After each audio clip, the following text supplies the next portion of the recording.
Today, we're diving into an absolute epic. We're talking about a clash between two of the most powerful forces you can imagine, the god of devotion and the god of death himself.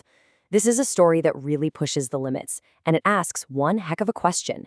Can devotion, pure and simple, actually stop death in its track? So let's start with a scene that just sounds impossible. Picture this: the god of death, Yamraj, a being whose name is said to make time itself tremble, is stumbling back into his own kingdom, and he's wounded. He's been humbled. Your first thought has to be, how? I mean, who in the entire cosmos could possibly have that kind of power? You could have heard a pin drop. The whole realm of the dead just falls into this stunned silence. And that shocking moment is really where our story kicks off. But to get the full picture, we've got to rewind a few days. Because this whole thing started with a really urgent and, frankly, unprecedented problem right there in Yamlok. Okay, so here's the setup. The time had come for Lord Rama to complete his journey on Earth. It's a cosmic cycle that needs to happen. But there was a huge problem. A massive obstacle was standing in the way of this divine plan, and it was throwing the fundamental order of life and death completely out of whack. Yamraj's own record keeper, the divine Chitragupta, comes to him with this just baffling news. He says his messengers, the Yamdoots, they can't get into the city of Ayodhya at all.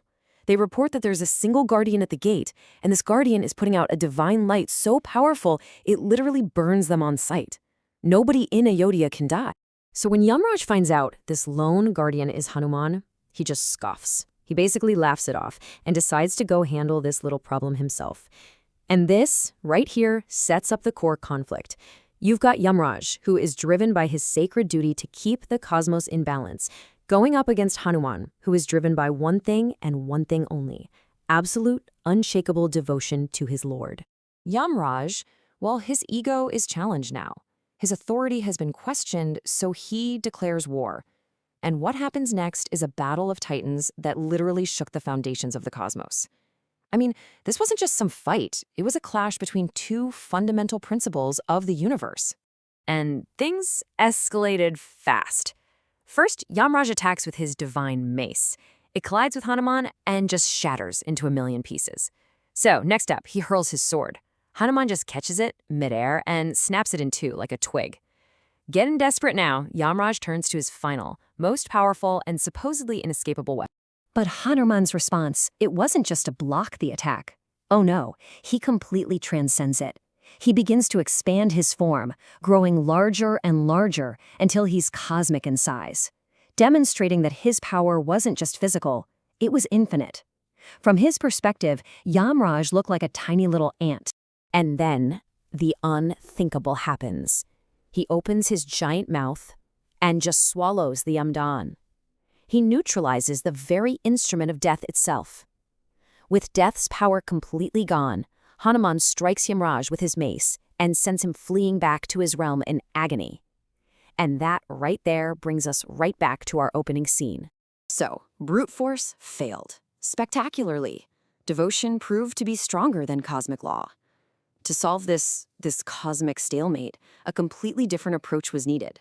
A divine plan, what's known as a leela, or a divine play, orchestrated by Lord Rama himself, was set in motion to do what the god of death couldn't. So one day, while Hanuman is serving him, Rama accidentally drops his ring and it falls into a tiny crack in the floor. He sends Hanuman on what seems like a totally simple quest. Go, get my ring. And Hanuman, ever the obedient servant, immediately makes himself tiny and follows it down. But this was no ordinary crack in the floor. It led Hanuman to this mysterious cave, where he's met by another monkey who looks just like him. And this other monkey tells him that the real Hanuman is already inside. This is the first clue that Hanuman has stepped outside of normal space and time. This is where things get really trippy. Okay, quick sidebar, because you need to understand this next part. We need to talk about the concept of a kalpa. The simplest way to think about it is as a complete cosmic cycle. It's one entire lifetime of the universe, lasting billions and billions of years, and after it ends, everything is created all over again. Inside the cave, an ancient and incredibly powerful Hanuman reveals the truth. He tells our Hanuman that he is the Hanuman from the previous cosmic cycle, the previous kalpa. And he explains that this whole event, the dropping of the ring, it happens at the end of every single kalpa, every time Lord Rama's incarnation on Earth is complete. And to prove his point, the elder Hanuman points to something that is just mind-blowing. A literal mountain of rings. Just try to picture that for a second. Every single ring in that pile represents a previous time this exact same scene played out. Our Hanuman was just the latest in an infinite recurring cycle of devotion. But while Hanuman was off getting this pretty intense cosmic lesson on time and destiny, the final act of Rama's departure was unfolding back in Ayodhya. The distraction, well, it was working perfectly. With Hanuman out of the picture, Yamraj returned to Rama's palace. They were speaking under a sacred vow. Anyone who overheard their conversation had to be put to death. Rama's brother, Lakshmana, stood guard. But then, the famously short-tempered sage Durvasa shows up and makes an impossible demand. He wants to see Rama right now. So Lakshmana is trapped. He's caught between a rock and a hard place. Does he uphold his brother's vow and let his whole city be cursed? Or does he break the vow and face death himself? He chose to save Ayodhya. He walked into that room, interrupting the meeting, fully accepting his fate.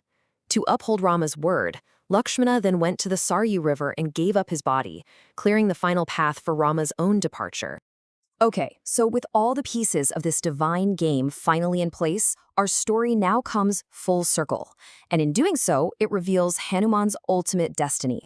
Hanuman returns with the ring just in time to see Lord Rama preparing to leave the mortal world. And in that one single moment, it all clicks. The battle with Yamraj, that impossible journey for the ring, Lakshmana's sacrifice, he sees it all for what it was, a grand, divine play to fulfill cosmic destiny. His anger just melts away, replaced by this profound understanding. And as a final blessing, Rama asks Hanuman to remain on Earth, granting him immortality. So what do we take away from all this? It really comes down to a question of perspective. Is this a story about the intricate, perfect workings of a divine plan where every single piece moves exactly according to a master design? Or is it a story about the power of pure devotion?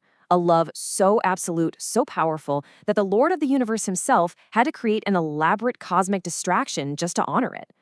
The answer, I think, tells us everything about the incredible relationship between the divine and its most devoted follower.